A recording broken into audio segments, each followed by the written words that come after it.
Warning. This podcast features the truth about owning and operating mobile home parks. The following program is not designed to be sexy. It will not hype you up on MHPs. Rather, this is a raw take on this industry and how you find your own path to success. Welcome to MHP IRL, Mobile Home Parks in Real Life, with your host, Ryan Norris. So welcome everybody. Today on Mobile Home Parks in Real Life, we are interviewing the John Fedro. If you do not know him, he has a fantastic podcast that if you're involved in the manufactured housing industry, you need to be listening to. But John, for those of us who have yet to meet you, please, by all means, tell us, everyone here, what you're about, what you do, and how you can help. Thank you for that introduction. Oh my gosh, I hope the hype lives up to the reality. Yeah, no pressure, no pressure. I mean, we are talking about mobile homes here after all. It can't be that exciting. So I've been investing in mobile homes since 2002. How many years has that been?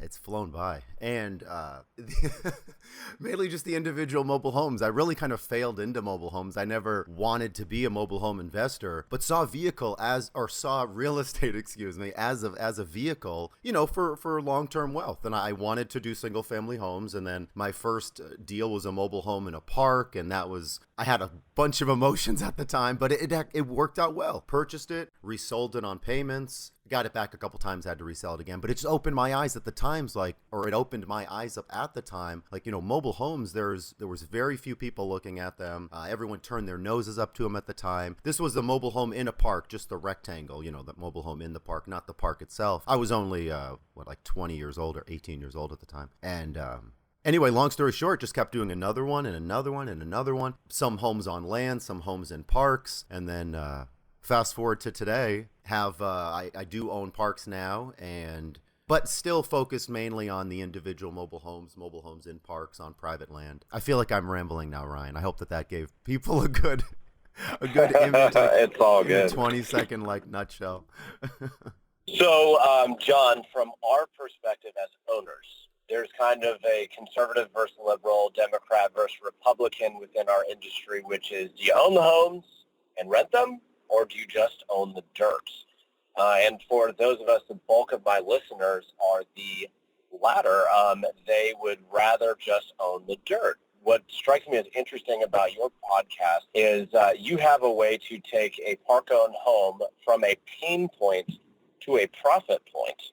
And I was hoping you could go into a little bit more detail about what you've learned over the years and how, from my perspective as the one who wants to just own the dirt, how can I profit from these park-owned homes and convert those folks to owners?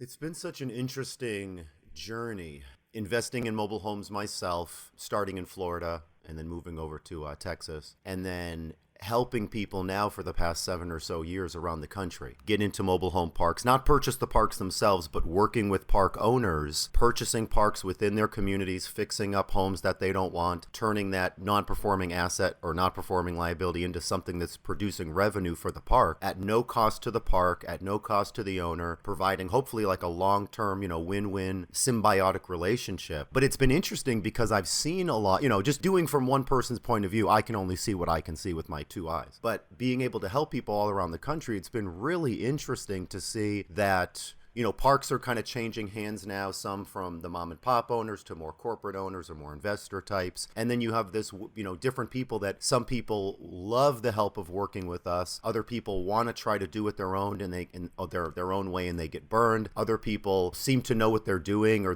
we can all work together. Other people sort of don't want us there buying and selling the individual mobile homes in their parks. So I guess to go back to your original question, it's obviously everybody listening to our voices has their own agenda or their own, what they want to do, their own goals, their own time, their capital, what they feel like they can, their mental bandwidth of what they can handle. And if you can't handle X number of vacant spaces that you have, or you just can't, you don't want to handle it by yourself, you want extra free help. And that's what we are. Actually, that's a really good way to say it. If you're working with a quality, mobile home, quote unquote, mobile home investor, we should be free help that is a symbiotic relationship with the park to fill up empty spaces, to clean up homes and fill those up. People that are behind on payments, to work with them to keep the payments going so that the park owner doesn't feel that loss of payment at all. I hope that touched on the question. I might that is ramble. That is perfect, because from my standpoint, someone like you can come in and help me with just thorns in my side to improve collections,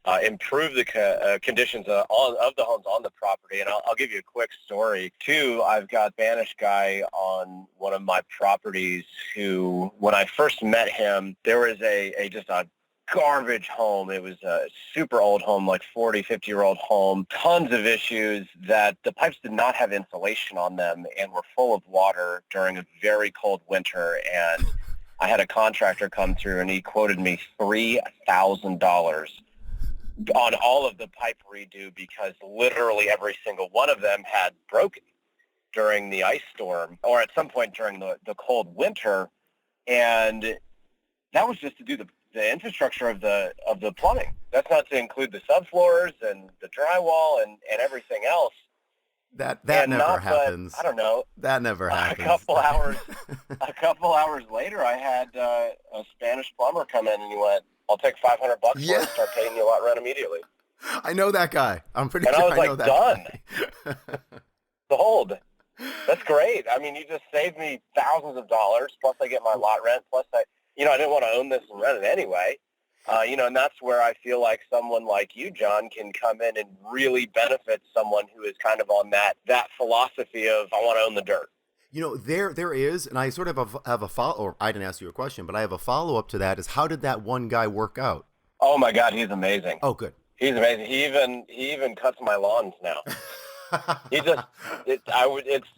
Sometimes you just meet folks where they're just absolutely wonderful. They pay on time, they're helpful, and they just absolutely spoil you. And that guy absolutely spoils me top to bottom. Ooh, that's hard. So, I mean, under promising and over delivering is something that I try to teach, but something that most people don't do. I know that sometimes when I'm approaching park owners or park managers, I'm telling them who I am, or folks that I'm working with, or telling them who they are, introducing ourselves. We have sort of a script or two that we go through. And there's about 4 different reasons why a park manager or a park owner would not want us there. One of those reasons is because they've dealt with somebody like us before. They're going to say, "Oh, hold on, John, let me just stop you right there. We got into a relationship like this last year and it just didn't work out so well." So there are people around the country, and I didn't know if this gentleman that you had found was like this, where their eyes are just bigger than their stomach. "Oh, I can totally do it. I'll pay you lot rent and I'll give you this and I'll give you that." And then they just, through either ignorance or they were lying from the beginning, or being naive, they just can't do what they thought that what they could do. They start the demo, they get in there 1 or 2 months, and they give you the home back. So anyway, I'm just glad that has happened before. Definitely, especially when you market something as a handyman special. What I find is you get a lot of knuckleheads. But actually, that is a perfect segue into another thing I would love to talk to you about. Was great. You can come and you can make homes look nicer. We can have a symbiotic relationship where you profit, I profit. Collections are better, tenants are better, homes look better. But also, John, you can be risky for me, and vice versa, right? Because I can raise the rents on you, and vice versa. If you have a lot of homes and you are doing really, really well, you start having power and leverage that the park owner may not necessarily want to kind of give up. So I think there's definitely some risk that. Tell me from your perspective what types of things you run into from park owners, and what we as park owners should kind of keep in mind in terms of a risk standpoint when we partner with someone like you. Sure, absolutely. Now that I'm a park owner, I can see both sides of this, and I don't think anyone's playing a little violin for the park owners. If you do own the land, you own the land. Yes, if somebody owns 50% of the homes in your parks, that would be outrageous. Granted, if you have a small 20-space park and somebody owns 10 of the homes, I could see how that happens. In fact, I'm that way in 2 parks right now. But the landowner obviously has most of the say. And you're right, you could easily raise rents, you could start being a dick to me, you could make it tough for all my people to be there. I mean, the park owner and the home owner of the land, they're the kings. But to be fair, I've been in a situation where a park was doing something I had been in a park for a long time. I had over a dozen homes there. This was a over 200 space park, and the manager they would not fix the plumbing underneath the home for two of my people. They wanted us to install the dig up, just go into like not the foundation, but put in new concrete slabs, driveways, dig under the like they were just asking way too much stuff. And it was like the straw that broke the camel's back. And I guess no one, except me being in there, I've had the instance, or I've had the unique perspective of being through a ton of parks. I'm sure a lot of people that are listening have. And some managers and some owners are real assholes. I don't know if I can swear on your podcast, but they try to manipulate situations. They're greedy, they're selfish, they're racist, they're emotional. If you say one thing, they're going to hold it against you forever. I mean, that's not normal. So the instance I'm talking about is not really normal either. But to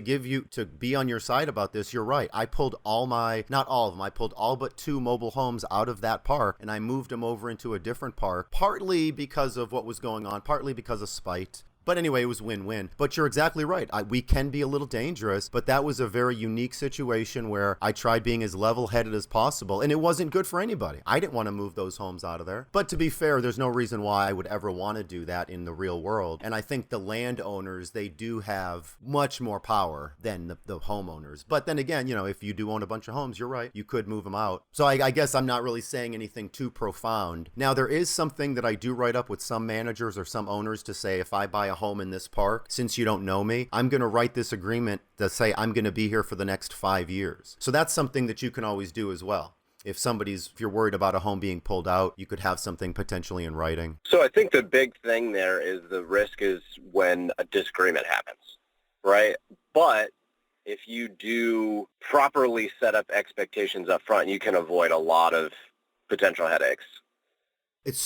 Clarity is so important. And establishing all of those, yes. But then again, you don't know, for somebody, whether it's a park owner, whether it's a manager, whether it's an investor, it's tough to see without a lot of experience, what those things could be or what might happen. But yes, everyone should know what they're responsible for, what they're not responsible for. And I guess this goes kind of with, maybe it doesn't go without saying, but it shouldn't be an all or nothing kind of thing. I don't want to, whenever I'm working with a brand new park, I don't want to buy 5 homes at once. I don't even want to buy 2 homes at once. Maybe getting some sort of option where I can lock in those other ones and nobody can steal them from me. But as far as like working with the park, I want to crawl before we walk and run together. I want you to make sure I'm the right person for you. I want to make sure that the park is what they say they are. Their application process is normal. The vetting process is normal. We can get somebody in. They're not going to steal my people from me. So, it goes both ways for sure. The trust has to be on both sides.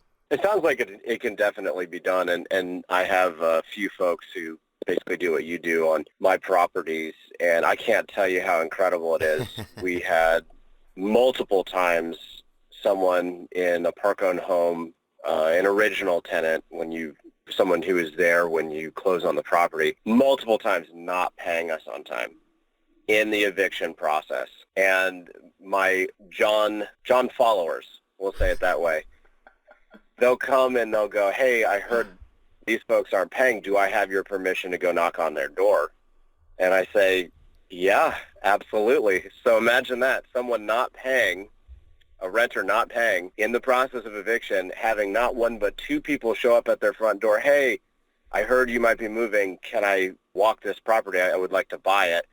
That leverage that you have as a mobile home park owner is just phenomenal, especially if you don't own the home. So, for example, if someone doesn't have 200, 300, 400 bucks, whatever your lot rent is, to pay their rent, to have me connect them up with someone like you, John, where you can go in there and negotiate out a price with them, and I trust you, and that way I don't have to, I'm going to lose a couple months in them not paying me, but I don't have to worry about an abandoned title. I don't have to worry about fixing it or flipping it or renting it. I can literally bring you in and kind of broker a sale, let you two negotiate it out, and I can take a tenant-owned home and keep it a tenant-owned home and not have to really worry about an abandoned title and a home sitting there for months and months and months and months. So, there's a lot of ways that people like you can really benefit park owners and vice versa, because we have homes that could be just home runs for you. And like you mentioned, once we kind of do our first deal or two together, once we feel each other out, once we have a good working relationship, you could be our go-to guy. And we can funnel renter leads to you if you wanted to rent them. And also we can share good contractors if you know a good plumber or we know a good electrician. There's just so many ways we can benefit each other. So relevant next question, how do I find people like you in my markets? Sure. If the markets, everyone that's listening to this, they're in different markets. It's an extremely hot market where you can sell a home in a heartbeat, or it's more in a rural area, or it's just in a different market where there's less demand there. So obviously, the folks listening, if they did want to work with somebody like us, make sure that you know who you're working with. You can get any, average, somebody coming off the street just talking and may or may not do what they actually say. Something as simple as Craigslist. I mean, if you want to get really simple, put an ad out that you have homes for sale, that you're looking for folks, that you're looking for investors. That should have some people giving you a call. So at the very least, John Fedro followers,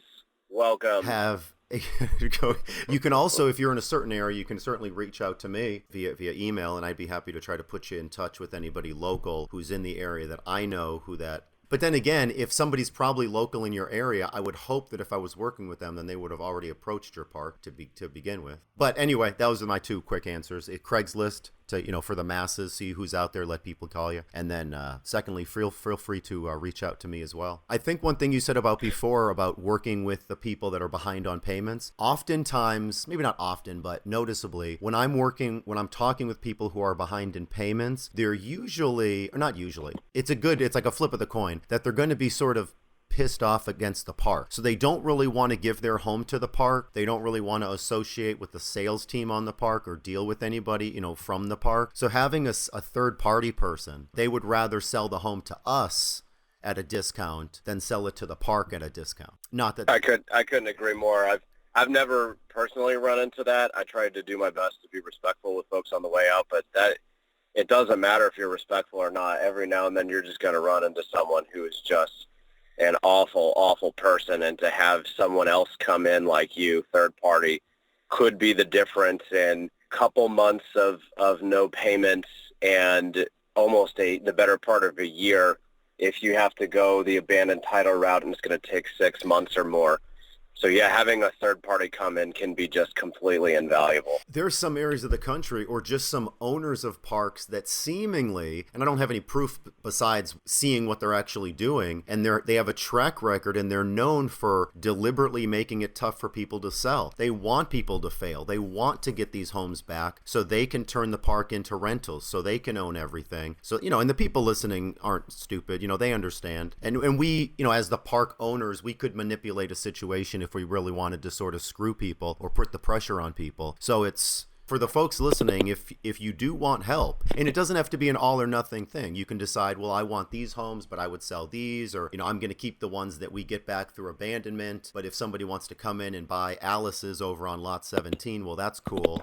So, just working or being open-minded to working with a reputable mobile home investor, it's certainly something that could only, if you're working again with a reputable person, it should only add value, either bringing in homes that weren't previously there, fixing up old ones that were going to be junked, or doing something else, working in some other capacity to help the park.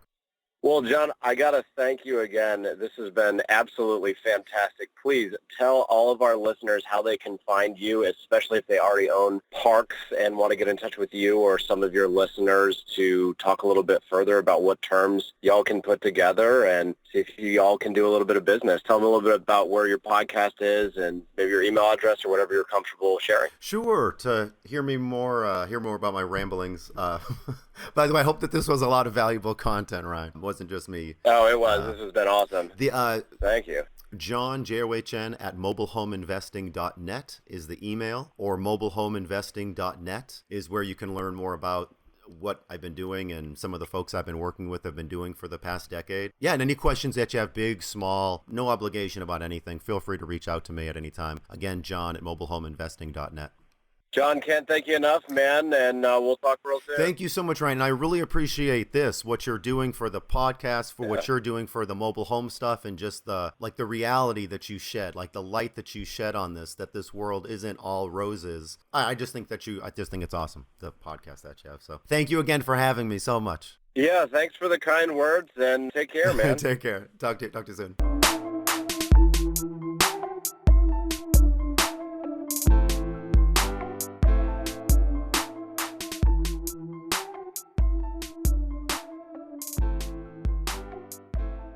Would having my due diligence list help you? If so, I will let you have it for free. That's right. My list that took me 3 years to develop and includes plenty of fixes for mistakes that I made that now you can avoid.